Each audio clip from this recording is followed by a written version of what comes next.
greater access to computers and more individualized instruction, but the verdict is still out on whether they lead to academic improvement. There is no question that the role of business, community, and educational affairs has greatly expanded since the mid-1980s, and most people see the trend to be a positive one.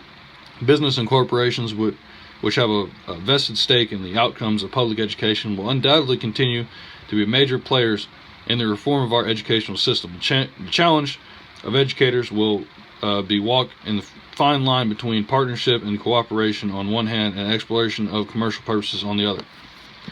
Although the federal government does not have formal authority over education, all three branches of government exercise considerable influence on our schools and country, although legislation, court rulings, and activities of the U.S. Department of Education. The history of education has been shaped by the important court decisions on the duties and responsibilities of school officials in such areas of school desegregation, religion in schools, student rights, and especially at the state level school finance. The U.S. Supreme Court has played a particularly important role in changing educational policy for this country. Because its rulings have altered or reduced the power of the state and the local educational authorities, some of the court's decisions have generated deep resentment among those who arbor this, quote, federal intrusion, unquote, into states' rights. Other people applaud this court's decisions as steps intended to make American education more responsive to board Democrat principles. Over the years, the Supreme Court has issued key rulings affecting such important educational policies and demographics, public aid to private schools, rights of people with disabilities, gender equality, voucher plans, sexual harassment. Even as powerful as they are, the courts cannot do everything by themselves. Often judicial rulings must be supported by federal, administrative, and legislative action before they can alter educational practice. For example, the U.S. Supreme Court ruled that the doctrine of separate but equal had no place in public education, but was the momentous judgment to be implemented. The court declared that all deliberate speed should be employed to abolish the dual school system for African Americans and whites, but no judicial guidelines were developed to steer this process. As a result, almost no changes occurred for a decade until a combination of new congressional laws on civic rights and education, along with strong endorsement of the desegregation by President Lyndon Johnson administration, took place in the 1960s. The Department of Education is a significant part of the federal government with cabinet-level status and a budget of slightly more than $71 billion in the fiscal year 2013. We're now going to jump over to the middle of page 353. The department administers a variety of programs passed by Congress, including programs concerned with elementary and secondary education, post-secondary education, education research and development, vocational and adult education, special education, civil rights. It also administers funds devoted to the collection of education statistics and additional billions of additional federal dollars for education are administered by only federal agencies such as the Department of Health, Health Services, and National Science Foundation and the Department of Defense. Federal government's level of involvement in education often fluctuates depending on whether Republicans or Democrats control the White House and Congress, and on the particular ideology professed by the party in power. Republicans generally have sought to decrease the involvement of federal government in education, even advocating to abolish the U.S. Department of Education, whereas Democrats tend to be more supportive of both department and federal efforts to improve education. Bucking this trend during the administration of President George W. Bush, the federal government share of cost for elementary and secondary education increased by 7%, slightly less than 9% in 2007. By 2014, the economic stimulus money, along with regular education funding, has brought the federal share to over 10%. The total amount of money available for a school district education is a sum of the locally revised revenues, state aid, federal aid, and miscellaneous revenues during much of the country's history, and most of the money used to support public elementary and secondary. We're going to flip to page 354 now. Schools come from local revenue sources, primarily property taxes. Beginning late 1970s, for the first time in U.S. history, the state's share of support for public education exceeded the local share, and this situation continues today. Increased state revenues have helped offset the decreases in local funding for schools. Currently, state governments contribute to 46%, local governments provide approximately 43%, and the federal government provides over 10% of the financing of public schools. The percentage of education expenditures funded by federal, state, and local sources vary considerably from state to state. Federal contributions for public education range from a high 19% to educational spending for Mississippi to a low about 3% in New Jersey. Local contributions range from a high of 66% of educational spending of Illinois to a low 2% for Hawaii. The state receives the highest proportion of revenue from state sources are Vermont and Hawaii at almost 88%. The state with the lowest level of state funding is Illinois at 20% in educational spending. Let's look at the more detailed and local spending patterns. This figure shows the upward trend in the average expenditure per pupil and enrollment. The nationwide average stood at $11,373 per pupil for 13-14. From the state, 2013-2014, excuse me. From state to state, however, the per pupil expenditures vary widely, ranging from a high of over $21,004 per pupil each year to a low of just $7,100. The reason for these differences is primarily economic. A state's ability to pay for education depends on the income level of its residents and the corporations or willingness of its citizens to financialize support public education. In general, the southwestern states fund education at lower levels than they do northwestern states, but the cost of living in the southwest is generally less than the cost of living in the northeast. As a result of lowering funding and students who live in some of the Sunbelt states being deprived of a quality education, the connection between funding and excellence of education is often disputed, but a thorough review of research on this issue concluded that a high per pupil expenditures, better teachers, and now we're going to go to the bottom of 355, salaries, more educated and experienced teachers at a smaller class school size, all directly a result of higher funding, are strongly related to improved student learning. Conversely, some researchers assert no such relationship exists between account of money spent on education and the achievements of the students in that district.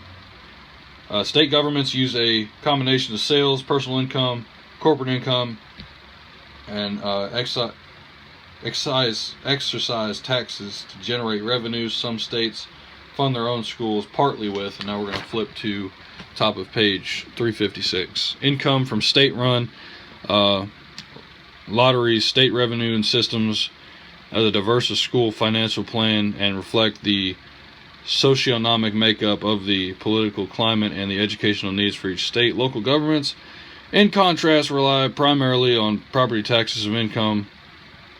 Most states require the citizens in the school district to vote either on the property tax rate in support of education or on the school board budget itself. Many states have begun to rely on local property taxes to fund their schools. Why would districts want to minimize their reliance on property taxes? Many knowledgeable educators and politicians argue that one of the major causes of unequal educational opportunities in this country is the method used to finance school systems, because local districts rely heavily on property tax. Those districts where property values are high generate much more money to finance their schools than districts where property values are low.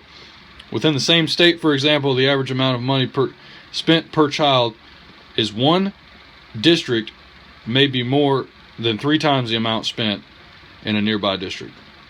That's something to think about.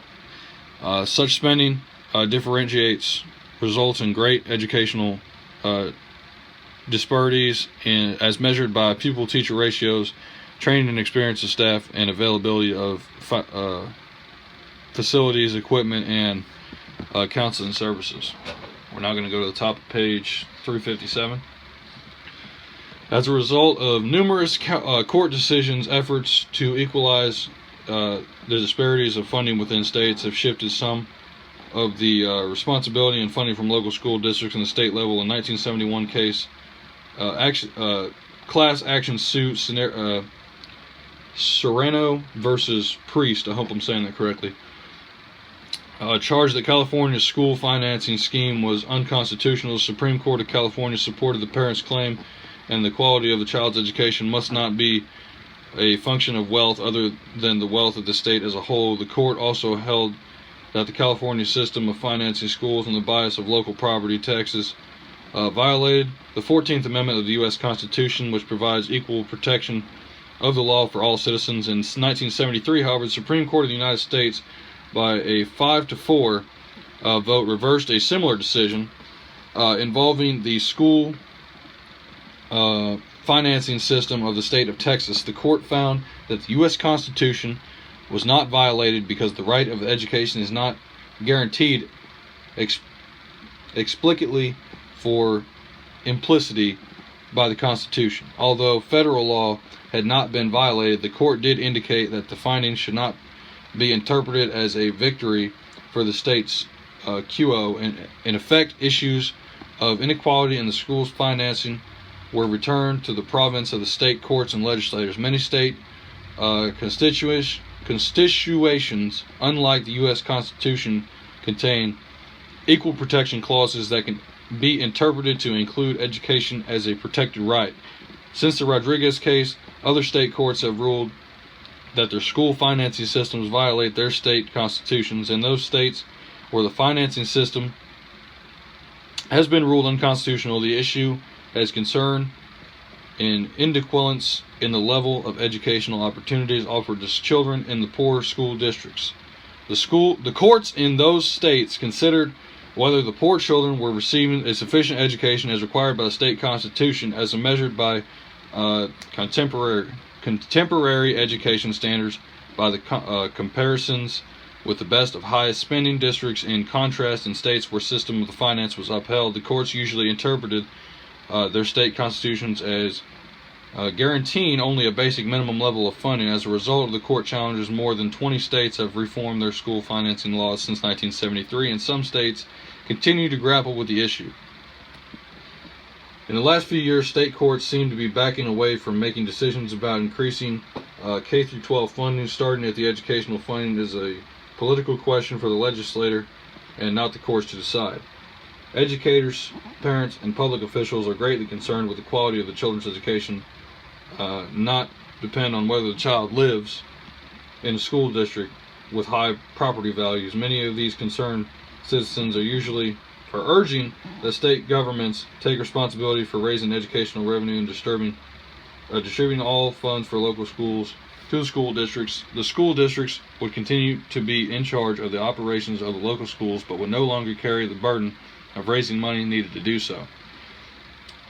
As the popularity of charter schools has grown, some parents and members of the public have expressed concern regarding charter schools draining money from regular public schools. This issue will continue to be examined in years to come. And now we're going to flip over to page top of 358. Although the federal government typically provides much less money for public schools than do state or local governments, federal funds are strategically important and have a far greater impact on the proportion of school funding the world suggests.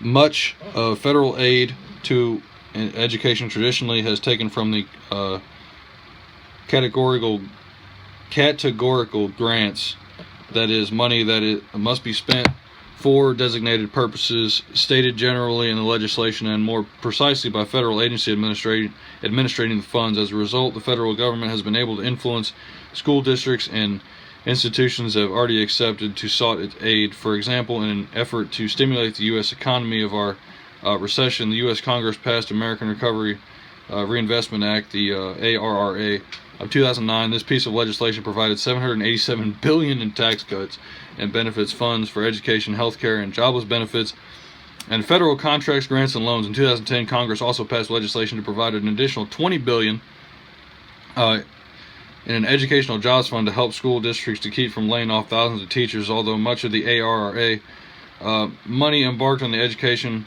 went directly to the states for their cash-strapped education programs, the U.S. Department of Education kept $4.35 billion for its race to the top competition. The race to the top competition was designed to encourage and reward states for education innovations and reform. States that wished to compete for the race to the top funds had to submit proposals and show how they would accomplish the following: turn around their lowest achieving schools, recruit, develop, reward and retain effective teachers and principals, build data systems that measure student growth and success, and inform teachers